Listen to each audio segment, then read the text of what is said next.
With threats to our nation waiting around every corner, adaptability is more important than ever. When conditions change without notice, quick strategic thinking is crucial. And with obstacles consistently impending, determination is essential in overcoming them. It's this willingness, decisiveness, and resilience that sets Marines apart. With our fighting spirit, we don't just fight battles, we win them. Marines are the constant our nation counts on to fight the unknown. And through adaptable problem solving, we do just that.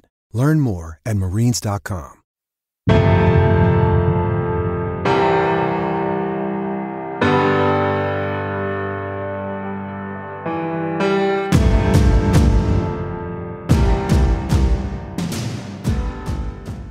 It's really going to tie everything together of match my guy and fit my coverage, right? It's going to tie the run and the pass together. So I think that's definitely beneficial, not only for how you think think of the game as a coach, but making it easier on your players. I'm going back to like my original story of, hey, cover this guy, but run with the guard. Well, coach, which one do you want me to do? They might be going opposite directions.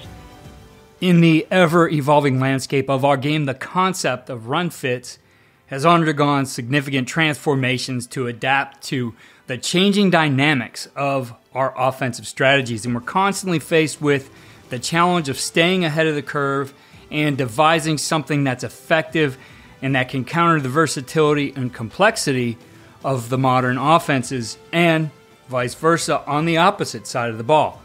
One of the key drivers of this evolution in run fits has been the rise of the run-pass option, which has forced defensive coaches to rethink the traditional approaches to defending the run. As explained by Safeties coach at Benedictine College, Kyle Cogan, the evolution in run fits has been spurred by the need to address this dilemma posed by the RPO, where defenders are required to make split-second decisions between defending the run and covering potential pass options.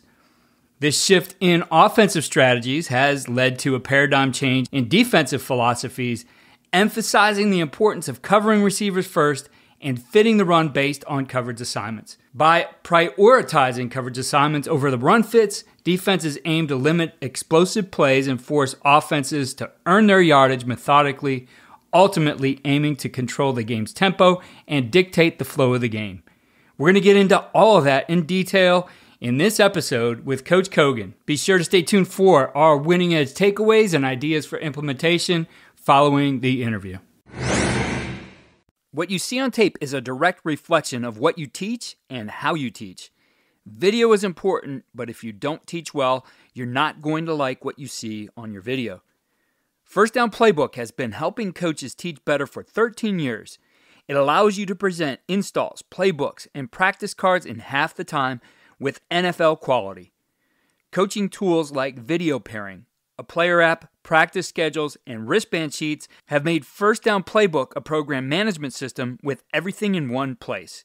If you're in a position of leadership with your football program, receive a free 1-week look at First Down Playbook. Call them at 512-814-6158 or visit them on their website or social media. Mention Coach and Coordinator Podcast or use the coupon code COACH24 to receive a $100 discount off the normal $700 First Down Playbook team membership price. Links and the phone number are in the show notes. As coaches, we know that some of the biggest hurdles to our team's success can come from off the field. Your team needs support to tackle the endless list of expenses, uniforms, training equipment, travel, and more. But raising that money can feel like a full-time job. Thankfully, there's Vertical Raise.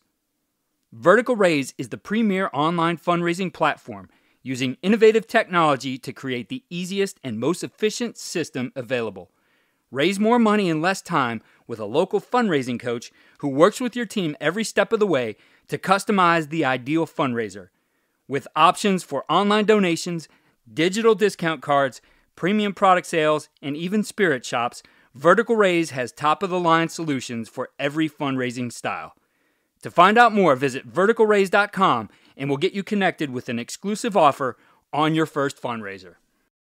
On today's episode of Coach and Coordinator, we're going to talk about the evolution in run fits. And joining me to discuss that is a guy who I enjoy talking ball with. I enjoy watching clinic, a great teacher of the game, a great coach of the game. And that's Kyle Cogan, who is the defensive backs and safeties coach for Benedictine College. Kyle, great to have you back here on the podcast. Yeah, great to be back on, Keith. So we're talking about this evolution, and the game swings back and forth. And as you look at how you do things and maybe how you did them before, there necessitates some change in the way that you structure things and how you term things and the way that you look at things. And today we're going to focus on the run fits and how those have evolved. So in general, when you're looking at run fits, for you, how has that evolved? And I guess more important than anything, why has that evolved? With the evolution of RPOs has really kind of made me change my thinking on how we've had to fit the run. So before, when I first started coaching, 10, 15 years ago, we were running a lot of spot drop zone. There wasn't really any RPOs, back then. And so we were very O-line heavy key of, you're watching the end man on the line for your run pass read, and you're watching your guard for pulls and all those sorts of things. And then the years went on and offenses got smarter, I guess, for lack of a better word. You really started to see, all right, we're getting run reads, but now they're throwing the ball, right? RPOs. And so putting our guys in conflict, air quotes, of, all right, coach, I'm getting a run read, but I'm also supposed to be covering this guy. What do you want me to do? And so when we were spot drop coverage stuff wasn't as big of a deal, but obviously the windows were a lot bigger. So we were giving up more explosive plays, in the passing game. And so the answer was, all right, let's start playing man-to-man. All right, so we're playing man-to-man on somebody, and now I'm telling them cover the running back, but also, if there's a pulling guard, you need to run with him. Well, coach, the running back and the guard are going opposite directions. Where do you want me to go? And so when I started running into that issue, I really had to start kind of rethinking, how do I want to make this work for the guys so we're not in conflict, so to speak, anymore? And so I really started leaning into, we need to cover your guy, whatever coverage we're in. Coverage is overriding the run fit.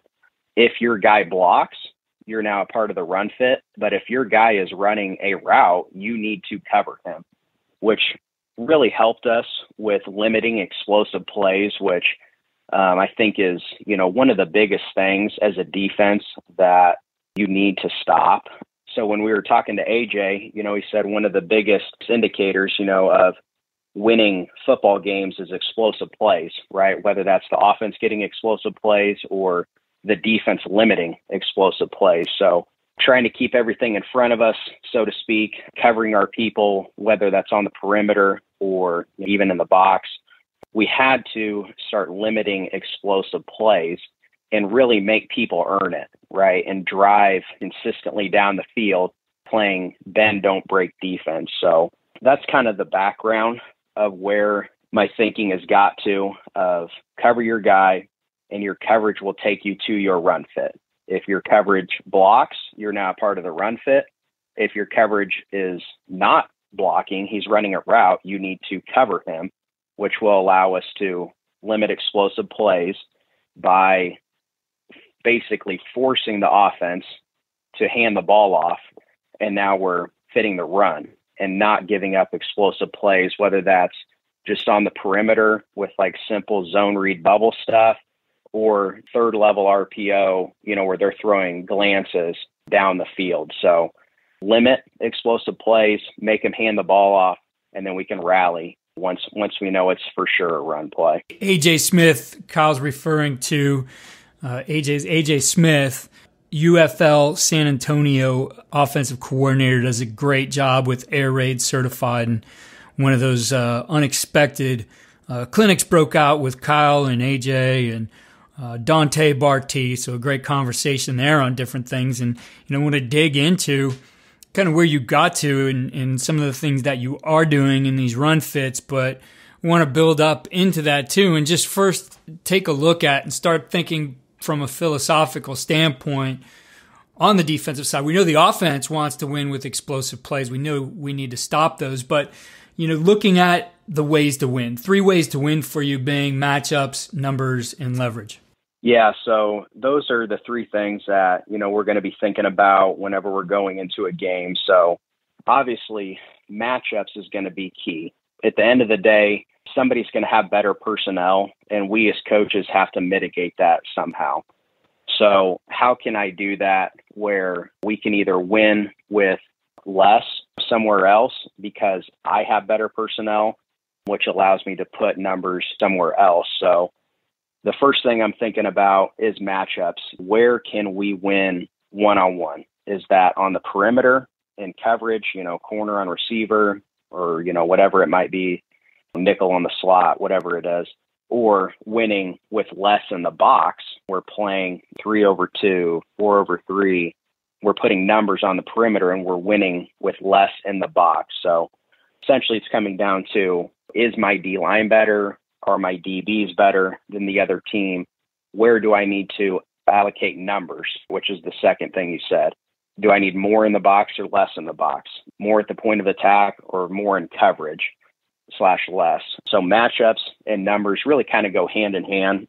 And then the third thing that I think about is leveraging the ball to where I want it to go, whether that's the spacing that we're in up front, odd or even, making the ball essentially go where I want it to, or leveraging receivers, within coverage, making them go to where our help is, things along those lines. So matchups is obviously big. At the end of the day, you got to be better somewhere. If you're not better, it's going to be very difficult to win, obviously, because at the end of the day, right, it's about the players, and the coaches matter when the talent is very close or similar. So numbers, right, where do we need to allocate numbers at? More in the box, more in coverage, because end of the day, I can't have enough in the box to stop quarterback run and be 3/2, 4/3, 2-on-1 in coverage. I don't have enough people. I think about like Dub Maddox with the R4 system. He talks about how there's 15 areas of space that the offense can attack, and we only have 11 guys. I can't fit the run if they run the quarterback where I'm +1, but also have +1 in coverage. I have to dedicate my numbers somewhere based on the matchups, and then leverage, like we said. I need the ball to go where my support player / help, however you think about it, is. So zooming in then on that single gap, right? Just looking at a single gap, how that's defended. And really you look at 3 ways with that as well. You look at the defender's body, the blocker, and then the defender's eyes as ways that you're going to handle that gap. Yeah, 3 ways defending gaps. Obviously you can have your own body, the defensive player's body, in a gap. That's going to deter the running back from going there, or, whoever the ball carrier is, putting their body in the gap. So you're squeezing the offensive lineman back, say it's a base block out. I'm the defensive end. The tackle is blocking out on me on like an ISO concept, and I'm stronger than him, and I'm squeezing him back to essentially make the B gap not there. Obviously, it still exists, but when the running back's getting the ball, he's not seeing any space. So I'm putting their body in the B gap. Different ways, obviously, to do that, but that would just be kind of an example. And then playing it with your eyes. So, I think about whether I'm the linebacker and I'm sliding, shuffling with the ball, or, the blocking scheme, whatever, and my eyes are looking at my open gap, whether that's A, B, whatever. The ball carrier is going to know that if he commits in that gap, I'm going to fill. Another option would be if zone read with the defensive end, where is the defensive end looking? Because I know some of the offensive people that I've talked to on option plays, right, they'll teach the quarterback to look at the defensive end's eyes, because wherever he's looking is going to tell them, do we need to pull or do we need to give, based on what is his intentions. You could play it with your eyes, where I'm looking to go, your own body, like we said, or putting someone else's body in that gap. So building back out to that bigger defensive philosophy, and you've touched on these a little bit, but just kind of crystallizing this a little bit, that now it's about looking at manipulating run fits and covering people. Yeah, so kind of like I said back in the beginning, initially, I was a manipulate run fits guy where regardless of the call coverage, I guess I should say, everything was essentially turning into cover zero, versus a run play, because we weren't getting a run and a pass at the same time.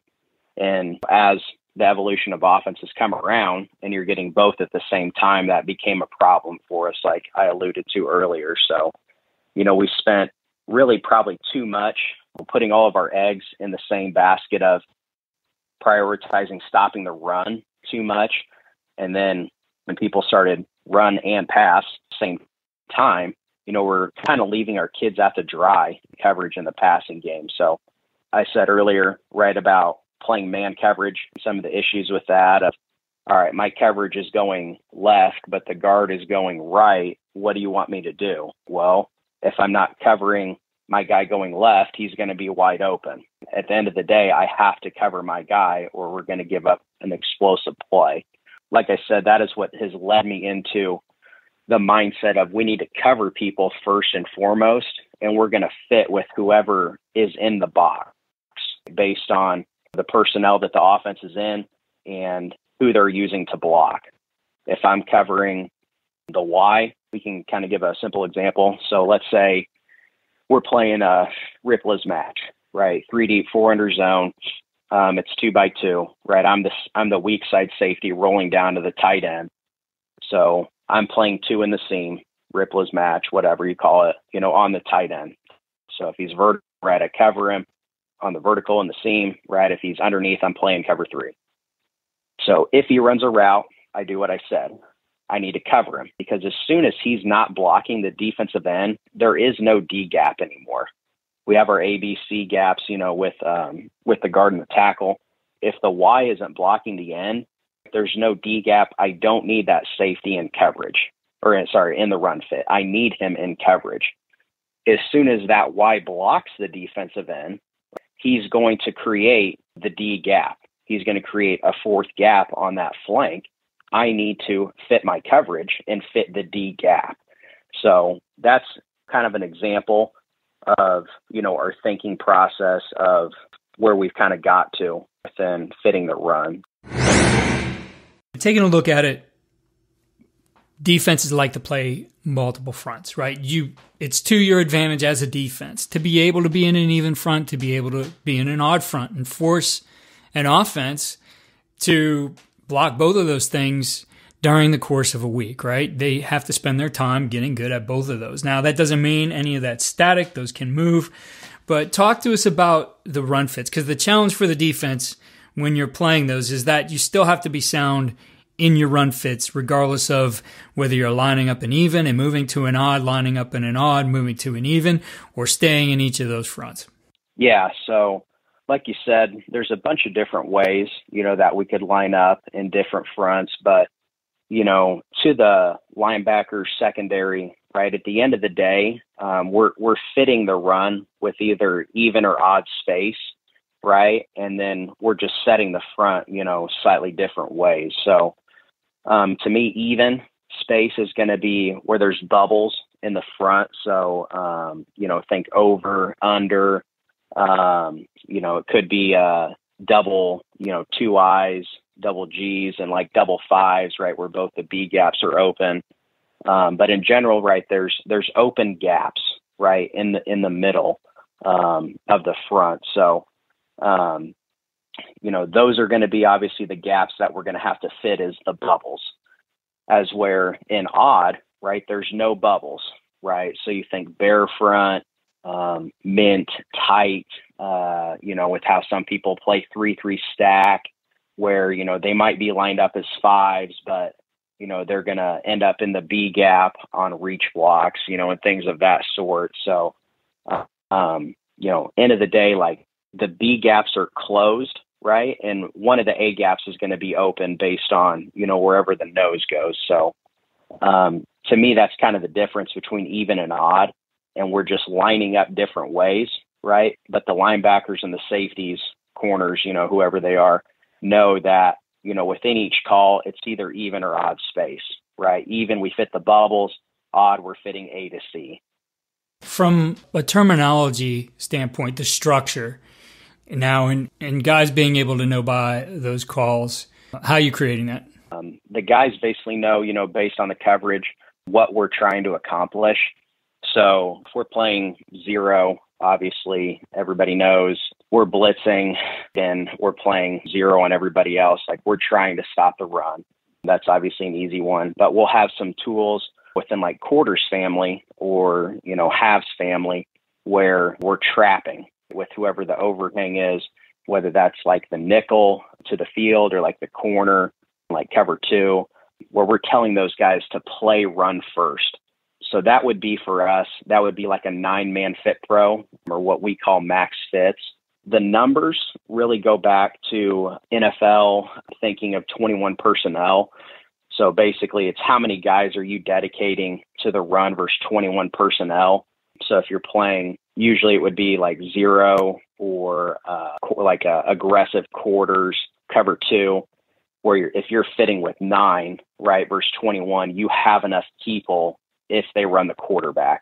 If you're playing middle of the field closed, so like cover 3, whether that's strong or weak rotation, for us that's 3 and 6, or cover 1, you're going to have a middle of the field player who's going to be getting depth.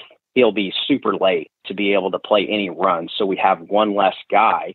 So now we have 8-man fit pro. So if they run the quarterback, we're going to be 1 short. If they hand the ball off to the running back, we're going to have enough people. And then 7-man fit pro would be like 4-3 Tampa 2, where the corners are not trapping. They're playing coverage. So we really only have, the 4D linemen, the 3 backers versus 21. There's only 7 people, and we're fitting the run with less. So if they hand the ball off to the running back, we're going to be short 1 guy. If the quarterback runs the ball, we're going to be short 2 guys. So that's where like the number system comes from of 9-8 7-man fit pro, is the NFL thinking of 21 personnel. So we have really kind of done away from the numbers, because as they subtract people from the core of the formation, start splitting out to make 11, 10, you have less in the box. It's going from 9-8 7 to 8-7 6, and then 7-6-5. And so the numbers can get confusing to the kids. So we started making it just terms of max fit. That's 9-man, right? Gapped out or neutral fit, is 8-man. Minus fit is 7-man. So the kids, had an understanding of how many are going to be in the fit based on the coverage. They didn't necessarily have to worry about the number, but they knew the general idea of, do we have enough? Do we not have enough? So that's kind of like the overview of the fit progressions of max, gapped out, minus fit. Max fit, we're going to have enough. So like I kind of said earlier, we're like trapping with the nickel or the corner, and we still have our backers in the box. 8-man fit pro or gapped out, usually some sort of middle of the field closed, where we're going to have enough people. They're handing the ball off to the running back. And then minus fits, so 7-man fit pro, is going to be, we don't have enough people, and we're going to have to be fitting off the ball. So usually that's going to be 2 high coverages, could be a 2-man, could be a man quarters, or it could be zone stuff, either way. And we're just not trapping with the corner or the nickel, right? We're telling them to play coverage, to play pass first. So at that point, we don't have enough in the fit, right? We need to be fitting off of the ball. Now, in general, from a game planning perspective, from being able to work the things you need to do over the course of the week, how are you orchestrating this so that you're putting your guys in the best situation? What dictates maybe the fits you want to be in more than others for any particular team? Yeah, I think it kind of goes back, to the ways to win of the matchups, right? Of, can we win with less in the box? Do we need to dedicate more to the perimeter? Do they have a dominant receiver that we need to double, at all times, which is going to make us play lighter in the box? Can we hold up playing lighter in the box with less people? Obviously, if we can't, we're going to have to kind of pick and choose when we're going to be doubling that guy, because at that point, we're not better than them somewhere. We have to be smart about when do we have less people in the box? When are we doubling a guy? Which is going to go into like game plan of what are they doing situationally on par downs and third down and all those sorts of things. Fit pro wise, like thinking about different ones that we need to use. If we're seeing a lot of like quarterback run game, right, we would ideally like to be in a max fit call more so than not, where we have enough guys if they're running the quarterback. If it's a team where they're not running the quarterback, and whether it's RPO or not, but they're handing the ball off to the running back or throwing the ball, or it could just be normal, offense where they're just, 21 personnel run a power, right? And the quarterback's not a threat. We're going to feel fine being in our middle of the field closed calls with our gapped out fit pro, because we know we have enough people. And then like I kind of alluded to earlier with the max fits, is if we want to play with minus fits where we know we're lighter in the box, we know we can win up front because we're better than them personnel wise, which allows us to be +1 on the perimeter in coverage, which to me, that's where you ultimately want to be, is if you can stop the run with, a minus fit where you have less guys in the box and you can dedicate more guys to stopping the pass. That's when you're going to be an elite defense, because with the way offenses are trending now is it's becoming all about stopping the pass. Making people run the ball all the way down the field is going to be an advantage, right, for the defense, because really there's more so of a chance that offenses are going to have a penalty, holding, right, things like that, fumble the ball, as where when they're throwing the ball, there's more likely that the defense is going to have a penalty with pass interference, roughing the quarterback. I would really rather them run the ball than throw the ball in today's game with where everything is trending, which is like a complete 180 of how I used to think about things 10, 15 years ago of we got to stop the run. And now it's become, all right, let's make them bleed it out running the ball, and we got to stop the pass. Right. Yeah. I mean, obviously in those situations, you want to get them behind the sticks, right? Get them off schedule. Now it works into your favor. And then certainly you can look at, how you want to adjust in those situations. So there's a great overview, and we'll talk in a second here about something you put together for coaches to dig into this more. But for that coach who's been listening to this episode and hearing some of the things you've talked about, overall, what do you feel are the benefits to a coach out there to move to a system like this? How's his defense going to benefit? How's his coaching? How's his thought process going to benefit? Yeah, I think it helps tie everything together for your players. If you are running coverages where you're matching people, whether that's, man or zone stuff, it's really going to tie everything together of match my guy and fit my coverage, right? It's going to tie the run and the pass together. So I think that's definitely beneficial, not only for how you think of the game as a coach, but making it easier on your players. I'm going back to like my original story of, hey, cover this guy, but run with the guard. Well, coach, which one do you want me to do? They might be going opposite directions. It's going to simplify the game for your players, which, to me, obviously makes them play faster, right? Because they're not going to have to think as much. So let's talk about the resource you put together. And, there's clinics and there's courses. And, the clinics we're used to, those are about 45 minutes long and always give you some good things and get into some details. But when Kyle Cogan puts together a course, you can guarantee it's a deep dive. And that's what you've done here in your odd even run fits with 7, 8, 9 man fit progression course. It's 4 hours long of content. I know just in the free part alone, you've given a clinic, right? So it's almost like you get a clinic, and then if you want to dig deeper into this, there's more. But talk to us about the resource here and how coaches can dig deeper into the things we gave an overview of today. Yeah. So, in the free part, we'll go in a little bit more detail with some of the things that we went over today. And there's drawings, right? Which, if you're a visual learner, obviously that's going to be very helpful. And then from there, right, it's going to be getting into fitting the run within, about 6, 7 different calls. So whether that's even or odd, and then max gapped out minus fits, between the two. So I'll show some examples, right, of some calls that we would be in that would use that fit pro. And then it's going to go through, stopping the run out of that fit pro versus, inside, outside zone, power counter, lead plays, option off of those plays. So, zone read, speed option, power read, counter read, Y pop pass with an insert.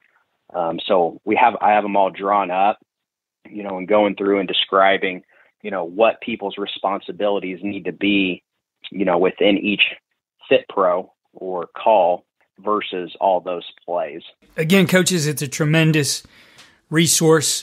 Definitely, if you want to learn more about how to defend today's modern offenses and all the things that have been trending, I highly recommend this one. I will put the link to this in the show notes. So, Kyle, it's great to catch up with you here today. As always, you're welcome back whenever you'd like to talk some ball and share some more defensive thoughts with us. Yeah, man, appreciate being back on. Here are our winning edge takeaways and ideas for implementation. 1. Keep up with trends in the game and always ask yourself, if this becomes more prevalent, what issues does it cause and how does it affect my thought process and how we might do things to change? The changes in the game seem to be happening at a faster pace now, given the place of analytics in the game as well as the easy access to information in game film. We always want to be out in front of things, and though we might not implement something new yet, we will be more able to have the answers we need when we need them. 2. Evolve in a way that takes the stress and confusion off your players rather than complicating what they do. The way Coach Cogan has thought about run fits in the RPO world we live in has allowed them to game plan for better answers and simplify things for their players. And that's the most important thing, is that whatever we do, however we evolve, it becomes simpler for our players. And 3, terminology and the structure of the terminology provide the keys to evolving. Always build a system thinking ahead for the what ifs so that there is some structural element in your terminology that allows you to adapt. Be sure to check the show notes for links to related episodes with Coach Cogan, as well as his odd, even run fits with 7, 8, and 9-man fit progression. Follow all we're doing on coachingcoordinator.com and follow me on Twitter at Coach K. Grabowski.